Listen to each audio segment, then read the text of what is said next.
Assalamualaikum warahmatullahi wabarakatuh. Kembali lagi bersama saya Ferdika Mardiana, mahasiswa semester 1 Fakultas Dakwah dan Komunikasi, konsentrasi hubungan masyarakat. Kali ini saya akan kedatangan tamu spesial, di mana beliau ini nanti akan bertanya-tanya kepada saya seputar tentang Fakultas Dakwah dan Komunikasi. Beliau adalah bisa dibilang alumni ya, karena sebentar lagi ingin melaksanakan wisuda di minggu ini. Doakan semuanya teman-teman, semoga semuanya berjalan dengan lancar, amin. Beliau ini adalah alumni Fakultas Ekonomi dan Bisnis Islam, tentu saja di UIN Sunan Gunung Jati, Bandung.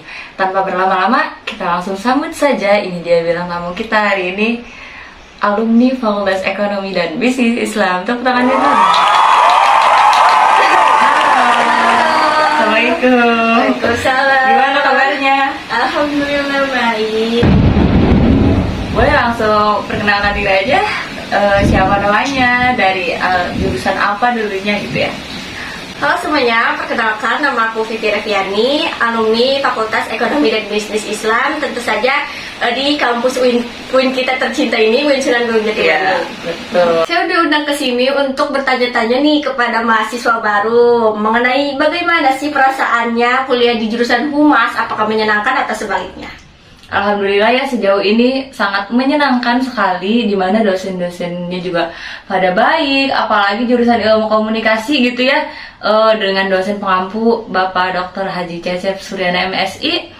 Beliau selalu memberikan nasihat-nasihat bagaimana cara agar berkomunikasi dengan baik, pokoknya seputar komunikasi. Tadi nih Ferdika ini kan ngomongin tentang komunikasi. Aku pengen tahu sih hubungannya antara komunikasi dan humas itu apa ya? Komunikasi ini fungsi sosial. Ilmu komunikasi ini ada banyak ya. Yang pertama ada konsep diri. Jadi konsep diri ini bagaimana pandangan kita terhadap diri kita. Jadi ternyata ya, orang-orang di sekitar kita itu juga mempengaruhi pembentukan diri kita gitu, membentuk diri kita. Seperti halnya di rumah ada orang tua, saudara-saudara, orang yang tinggal serumah dengan kita itu perlahan-lahan akan membentuk diri kita gitu. Yang kedua ini ada aktualisasi diri, di mana orang berkomunikasi ini ingin menunjukkan gitu dirinya eksis. Inilah lebih tepatnya ya, ini disebut eksistensi diri, di mana mungkin pada kesempatan gitu ya, di saat moderator memberikan waktu yang singkat kepada komunikator atau penanya, itu langsung kepada topik, langsung pada masalah utama, tapi nyatanya mereka itu malah kayak panjang lebar kesana kemari dengan argumen-argumen yang tidak relevan gitu, sehingga ya gitulah, dia pengen eksis gitu ya. Dan selanjutnya ada kelangsungan hidup. Sudah pasti ya, kita sejak lahir tidak bisa hidup sendiri, pasti berkomunikasi. Entah kita mau makan, mau minum, pasti kan kita ada komunikasi kan dengan orang tua gitu ya. Pasti kita mau makan, mau minum, pokoknya komunikasi itu sangat penting gitu ya. Dan juga ada kebahagiaan. Dari kebahagiaan itu bisa memupuk antara kita gitu ya. Misalnya kita berkomunikasi nih, terus pasti ada rasa bahagia. Nah itu bisa memupuk tali persaudaraan kita secara Islam gitu ya. Dan yang terakhir mungkin ada terhindar dari tekanan gitu ya. Jadi misalnya kita punya masalah, kamu punya masalah gitu ya, misalkan kita biasanya curhat ya. Nah itu kan seni berkomunikasi, curhat. Nah itu adalah fungsi komunikasi sosial gitu. Oke. Jika kita menjadi seorang komunikator nih, bagaimana sih caranya menjalin chemistry supaya komunikasi berjalan efektif? Jadi supaya komunikasi efektif gitu ya.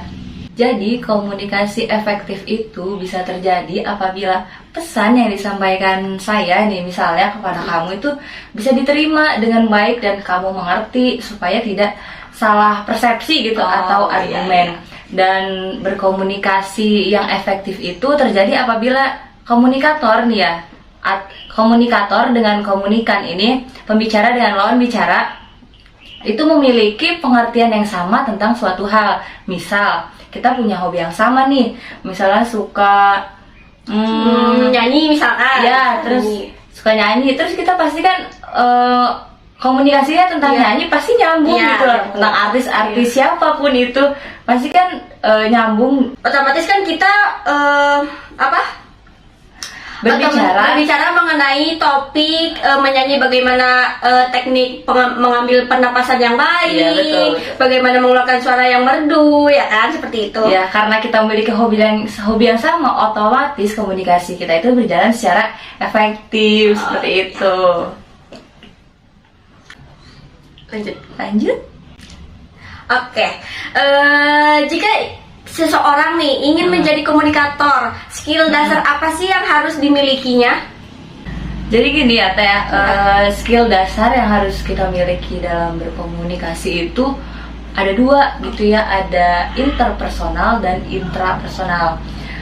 Di sini intra itu apa sih? Intrapersonal itu berkomunikasi dengan diri kita sendiri, namanya juga intra gitu ya. Sedangkan kalau interpersonal berkomunikasinya melalui berkomunikasi dengan orang lain secara tatap muka seperti kita ini sama Teteh ini, dengan jarak yang tidak terlalu jauh gitu ya. Ini disebut dengan komunikasi interpersonal gitu. Dan saya sama Teteh ini bisa personal touch gitu loh, karena personal touch, tatapan mata kita kayak gitu ya. Jadi itulah skill dasar dalam berkomunikasi. Contohnya ya yang kita sekarang ini gitu. Mengenai komunikasi ya kan. Saya waktu itu pernah melihat di aplikasi TokTok ya. Aplikasi TokTok mengenai bagaimana beliau menjelaskan mengenai komunikasi, mengenai intonasi nada. Nah, intonasi yang berbeda-beda itu disebutnya apa sih? Intonasi nada yang berbeda-beda itu biasanya disebutnya apa dalam komunikasi itu? Jadi Teh, dalam komunikasi itu ada istilah parabahasa. Parabahasa ini itu adalah aspek-aspek suara selain ucapan yang dapat dimengerti, seperti tinggi rendahnya nada, intonasi, jadi kecepatan seperti yang Teteh. Jadi seperti misalkan antara pembawa berita dan pembawa penyiar radio itu kan berbeda-beda ya. Tuh. Kalau pembawa berita itu kan serius, kalau penyiar radio kan ceria, gitu kan. Betul. Kayak gitu. Nah, terus juga ada contoh gini Teh, misalnya ada seorang suami istri dimana si ayah nih memecahkan piring kesukaan ibu gitu ya. Lalu si ibu marah dong gitu ya, dengan nada yang tinggi. Si ibu ini ngomong sayang tetapi menggunakan nada tinggi gitu. Lalu setelah kejadian itu si ayah pun memberikan hadiah gitu ya sebagai permohonan maaf gitu ya. Memberikan buket bunga atau uang yang membuat ibu itu kembali nggak marah gitu ya, intinya seperti itu. Lalu setelah kejadian itu ibu pun meresponnya dengan kata sayang yang sama tetapi intonasinya berbeda, menjadi lembut. Nah itu tuh parabahasa dalam komunikasi seperti itu Teh. Oke. Nih pertanyaan terakhir nih ya. Pertanyaan pamungkas ya. Pertanyaan pamungkas nih. Biar orang-orang tuh pada tahu yang ingin menjadi komunikator nih. Bagaimana sih caranya menjadi seorang komunikator yang handal?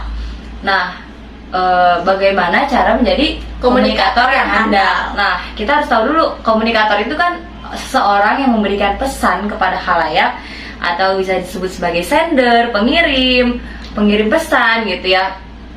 Jadi ada beberapa syarat yang harus dimiliki oleh seorang komunikator nih Teh. Yang pertama itu kita harus kenal dulu sama diri kita. Gimana sih diri kita ini, kelebihan, kekurangan apa sih yang ada dalam diri kita, supaya nantinya ketika kita berbicara tuh keinginan kita sebagai komunikator dan komunikan itu kan harus sama gitu ya. Jadi kita harus tahu dulu mengenai diri kita sendiri. Yang kedua ada kredibilitas nih Teh, atau kepercayaan. Jadi jika kita ingin menjadi seorang komunikator yang handal ya teman-teman, kita tuh harus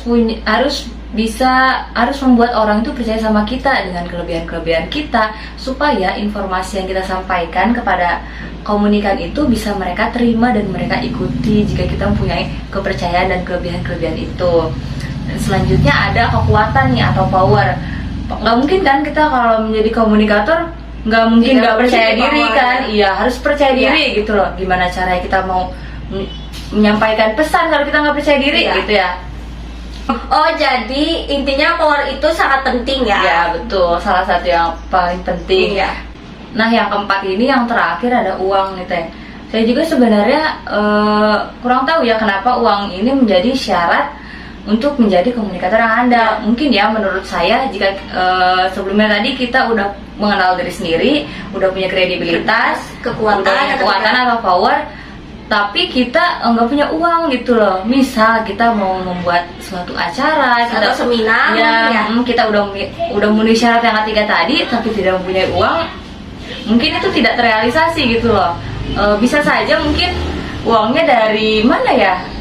Maka itu saya bingung gitu loh. Oh, Itu iya, bingung. itu sepengetahuan saya aja sih, mungkin uang itu sangat berpengaruh karena jika kita ingin buat acara-acara, karena kita untuk memberikan motivasi gitu ya, pasti Kita- kan memerlukan dana gitu Ya, ya. kita nih sebagai yang memiliki skill komunikasi yang Ya. bagus kan pasti ingin kali sharing-sharing Ya, gimana ya, betul. makanya mengadakan seminar itu dengan kayak ya nggak mungkin juga ngadain seminar nggak butuh uang Ya kan. gitu, betul seperti itu Teh. Berapa?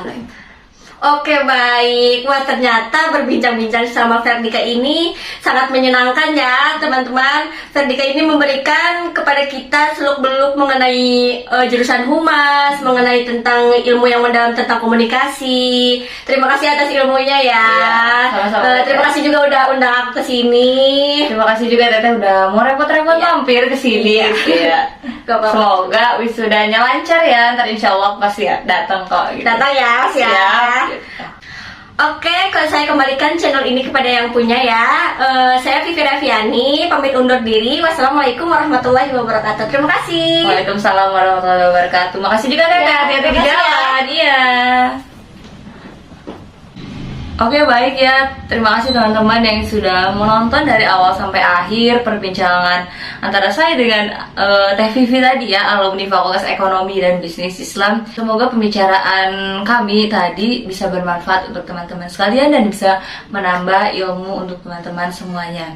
Terima kasih, saya juga pamit undur diri. Wassalamualaikum warahmatullahi wabarakatuh. See you in the next video. Bye-bye.